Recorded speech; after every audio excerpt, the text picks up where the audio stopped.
Hi, friends. Today is March the 5th, and I'm recording this newsletter for you. I've been trying to write, but seriously, it's Pisces. I think I've written I don't know, pages and pages and pages of discursive information, and it's flowing around in this incredible, soupy, creative mess of creative energy and thought and disassociated concepts and ideas. And I decided just to get down to business and focus in here and really deliver what I hope is some helpful astrological insight about the day that we're going to have tomorrow with our Pisces new moon. So tomorrow is the Pisces new moon.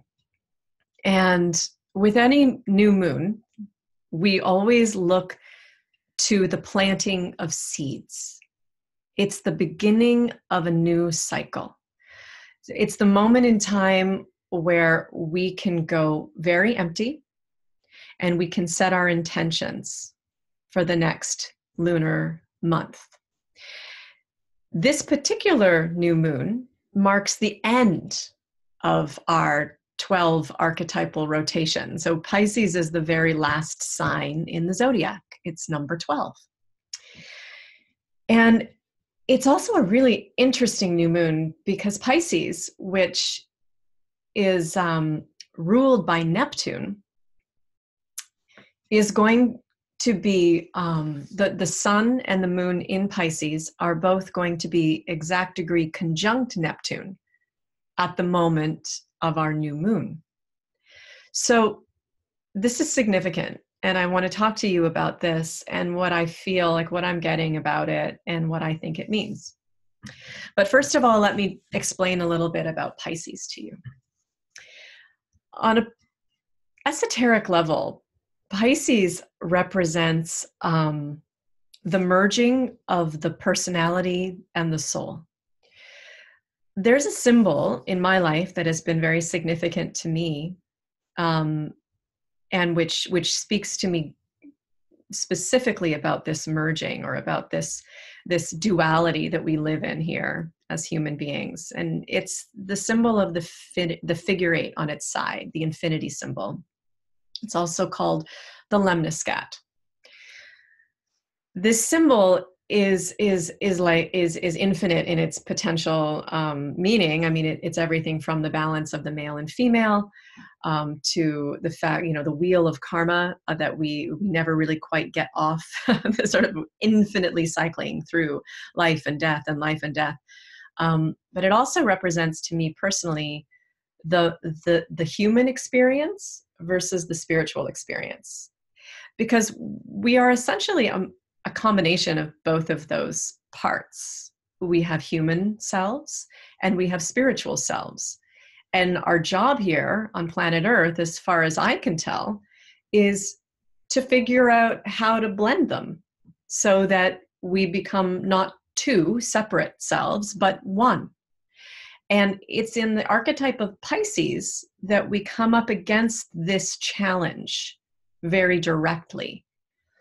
So I suppose you've heard, in the exoteric lexicon of the Pisces archetype, that Pisces is dreamy, and that Pisces disassociates, and that Pisces likes to escape, and that Pisces is the fish that swims and is always, imagining, and it's very creative. And this is all really true. But let's explore exactly what that means. So Pisces, let's use the word dream to describe Pisces, because the nebulousness of reality reminds me of a dream. And mystics throughout the ages have described our lives here as dreams. The Matrix, as a movie, kind of came in and introduced this concept to the masses of Western culture.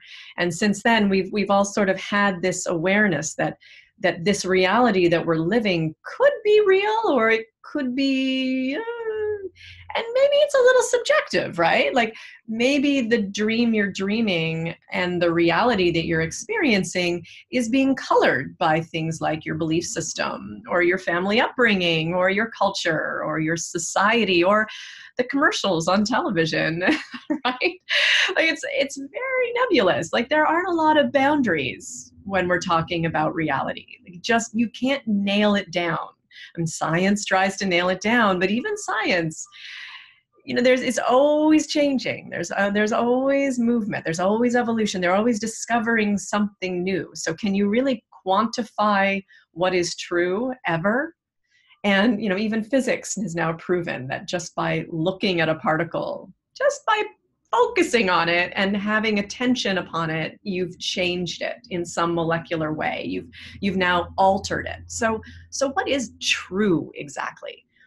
Like in the human part of us, the part of us that's in a body, that's living in this life, so much of what we are is determined by who we feel ourselves to be on the inside, and our mind and our thought structures and our emotional imprinting, our woundology, our personal history, all of that. And when we live through that, we literally create a field around us like a dream body, okay? Like a dream body. And we walk through life inside this personal dream body that we believe is true. And we say, this is me. I am this. I am Sara. I live in Toronto. I have 3 children. I am an astrologer. I did this in my life and this and this and this. And I had these experiences and this was my mom and this was my dad. And this is blah, blah. Okay. This is my dream.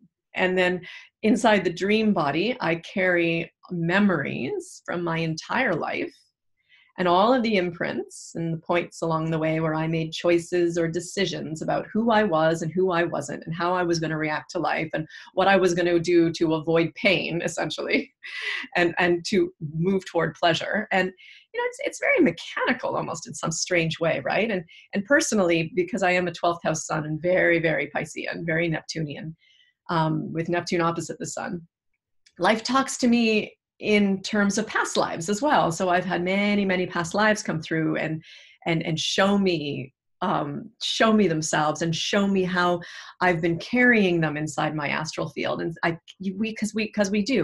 this is not our first kick at the can.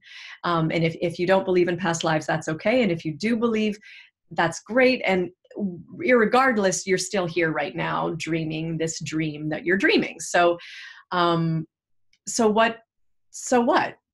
Is this all there is? Is this personal dream? Is that it? That's just one end of the lemniscat. That's the human.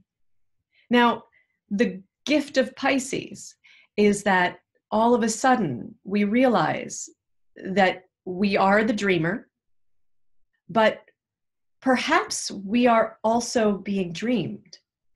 Perhaps there is another part of us that is greater, or not greater necessarily, but of a more refined quality, or a part of us that is illuminated and that is in consciousness whole. Like perhaps there is a greater part that is wiser and that is dreaming us as well, but that we're not quite aware of when we're focused on the human dream experience. Like when we're really subjectively identified with the reality that we're creating every day, that's okay. That's fine. But I would suggest, and if any of you want to just test this out in your own psyche, okay, great. Don't take my word for it. But it is my experience that when we're really identified with the dream, that we're in pain. That creates a lot of suffering. The Buddhists talk about this, right? The hungry ghost. When we're addicted to our personal selves, when we're addicted to our desire nature, to our drives, to our needs, to our greeds, to our fears, we are stuck inside of an illusion. And it's like an unfulfillable hunger. that we're constantly seeking to fulfill on the outside of us.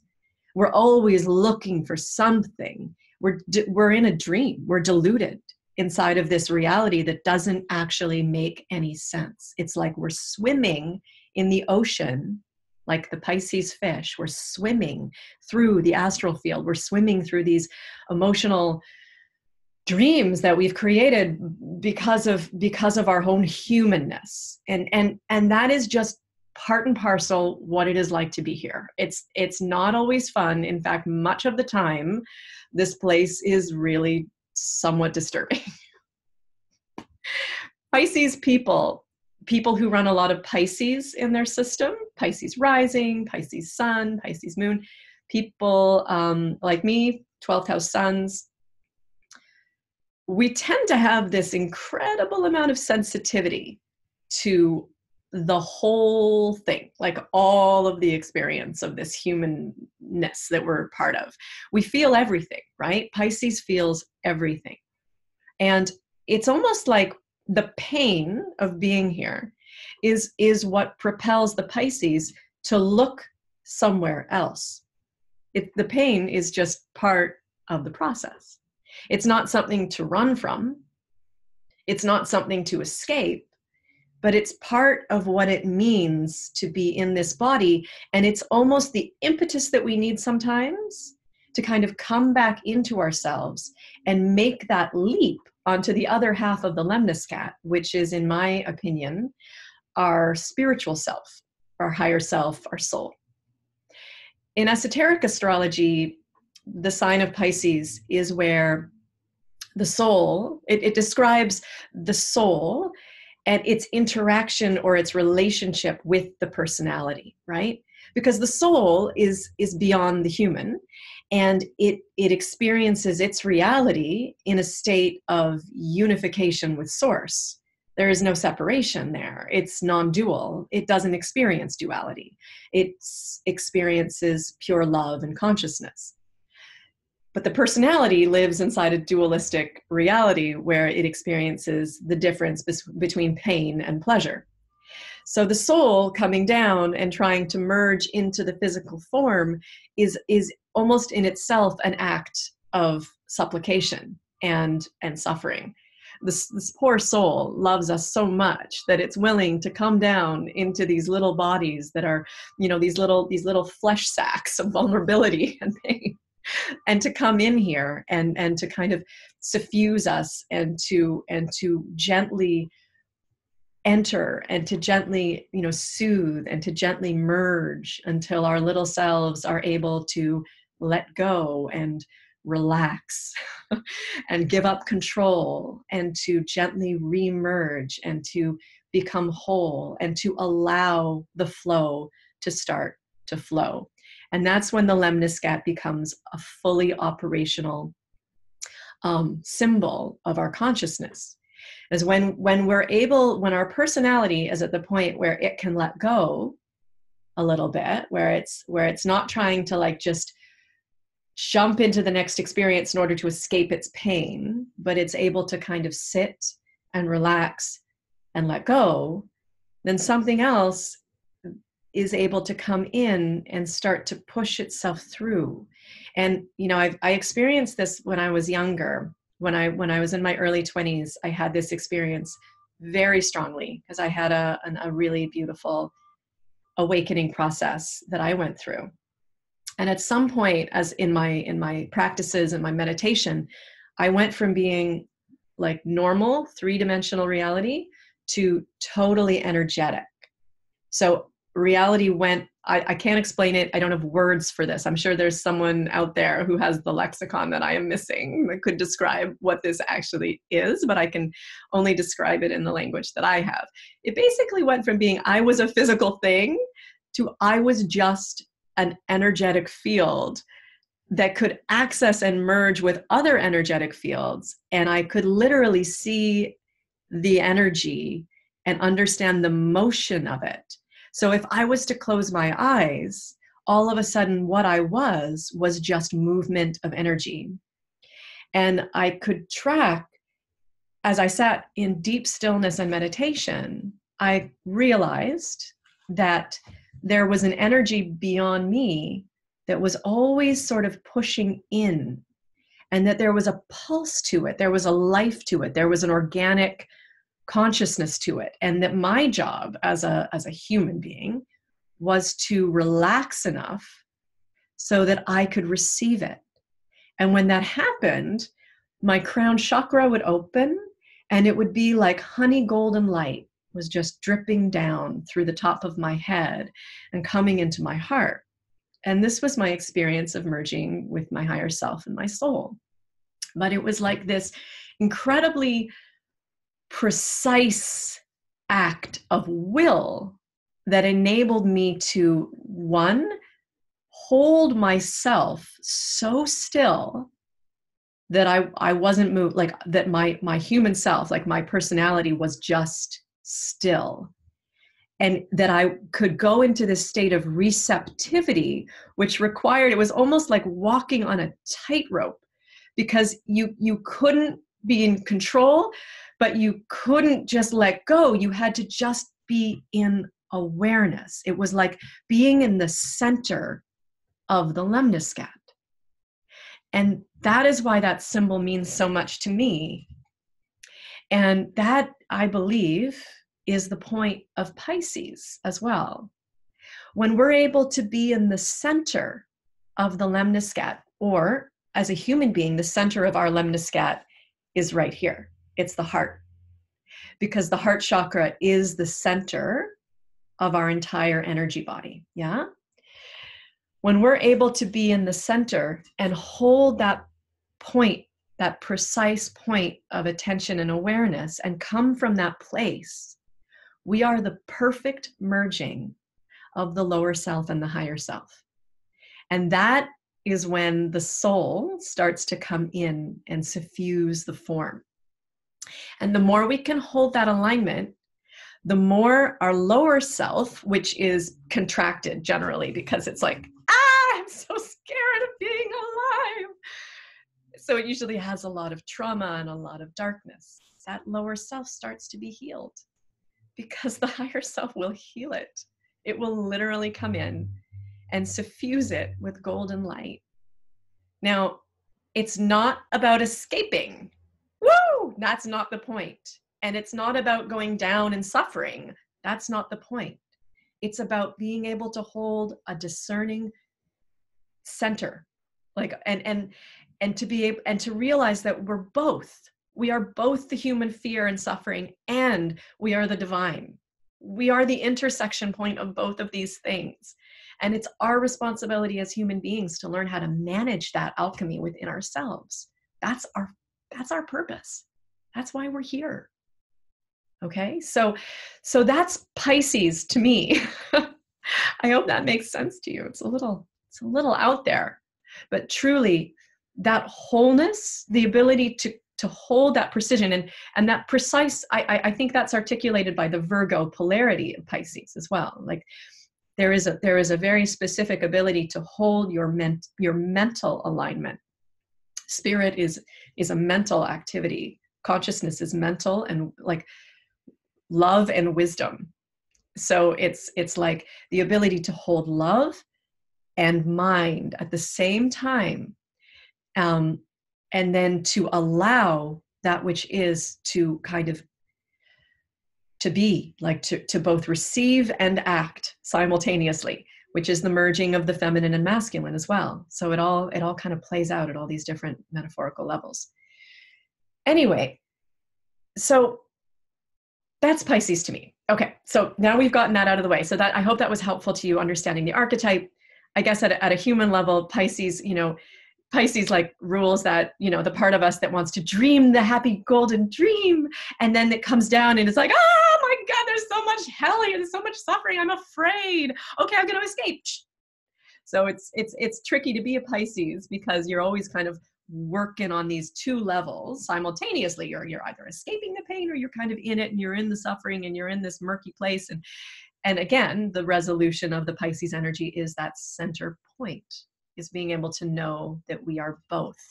And that from that place, sunbeam on my head, from that place, we can we can, whatever, who cares? We can live, we can serve, we can be present here, we can be in service.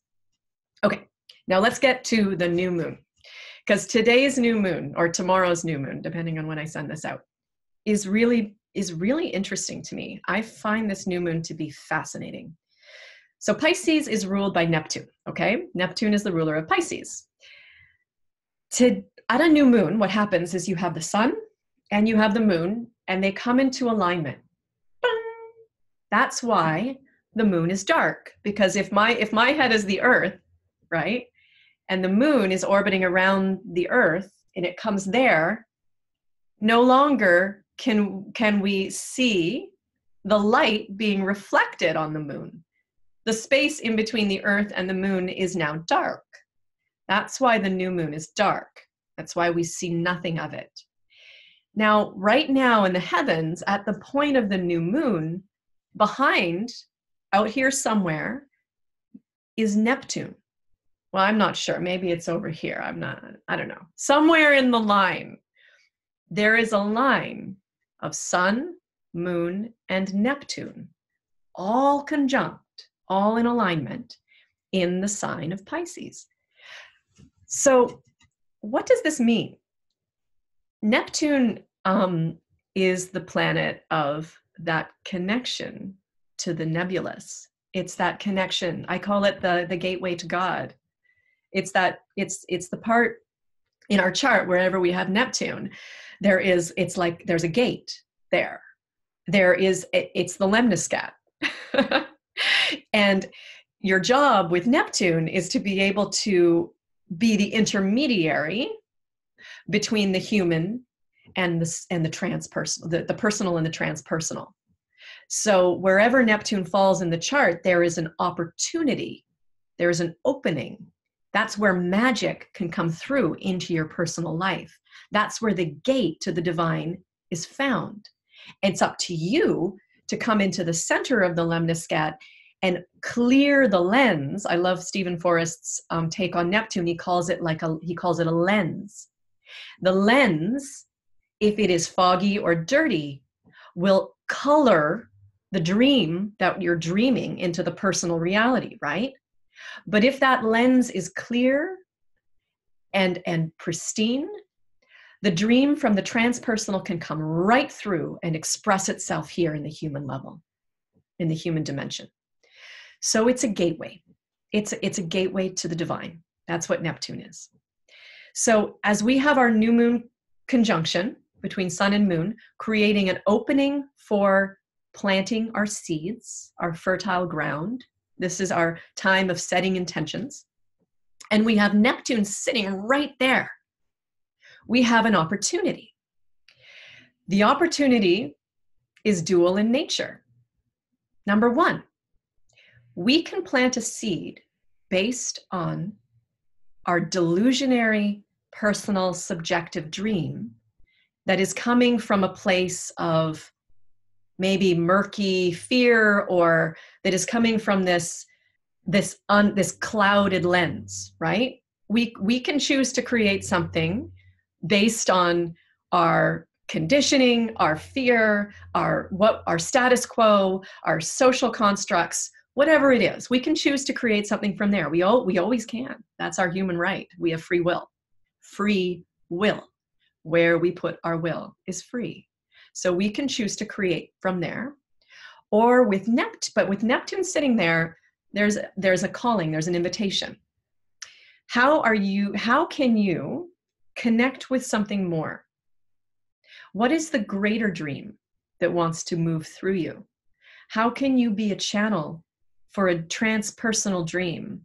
How can you be a channel to receive something greater that will hopefully liberate you from the samsara, the illusion, the nightmare, the fear? Is it possible for you to lift up and elevate so that you can be a clear lens and receive this dream? Can you ask for it? Can you connect to it? Can you even acknowledge that it's real, or that it could be there, that it's possible? This new moon offers you that opportunity because the gate is so close, it's so available. So you get to choose what you are going to align your will to in order to plant the seed. Now, there is another configuration in the new moon today that I find fascinating. There's a sextile from the moon, sun, Neptune conjunction to Mars and Taurus. And there is a sextile to Saturn in Capricorn.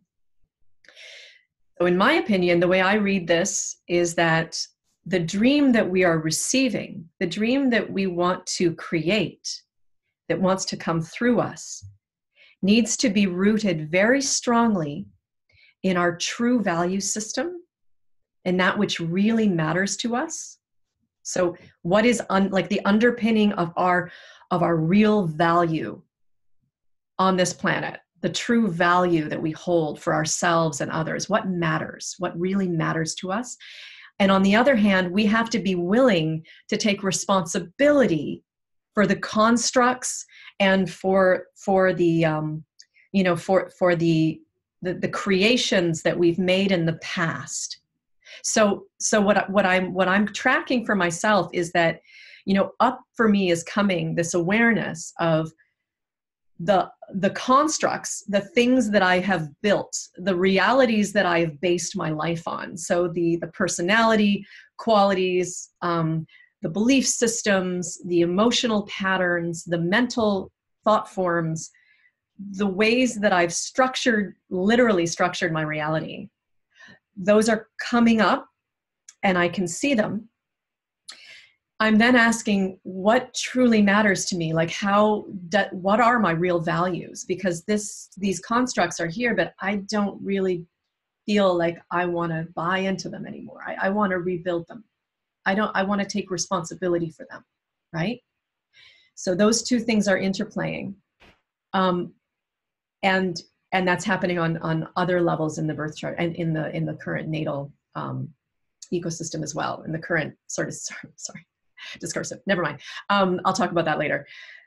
So I want to take responsibility for the constructs and for the beliefs and the structures that I've been pulling through from the past, and I want to very deeply root into my true value system, and the things I believe in order to illuminate a new way of being, a new dream.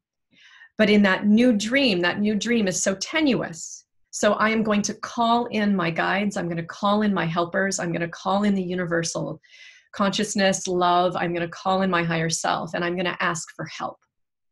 Because right now this gateway is so powerful, and it's such a strong moment in time for us to set an intent for our own evolutionary growth and the dream that we want to dream in our lives personally, but also in our lives collectively.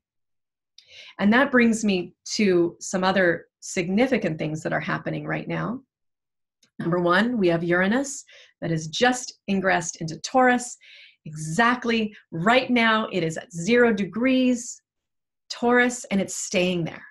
So it snuck over into Taurus in the summertime for a couple of months, and then it went back into Aries. But now it's in Taurus.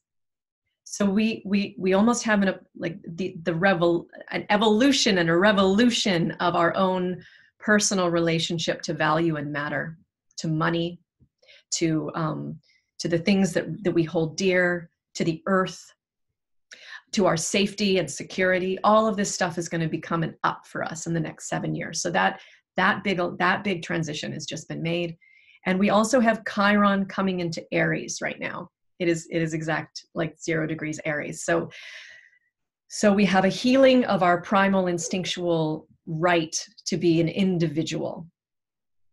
So I think, and then with the Pluto and Saturn conjunction, which is within 4 degrees, Pluto and Saturn are now within 4 degrees of each other. And the South Node is not so far off them.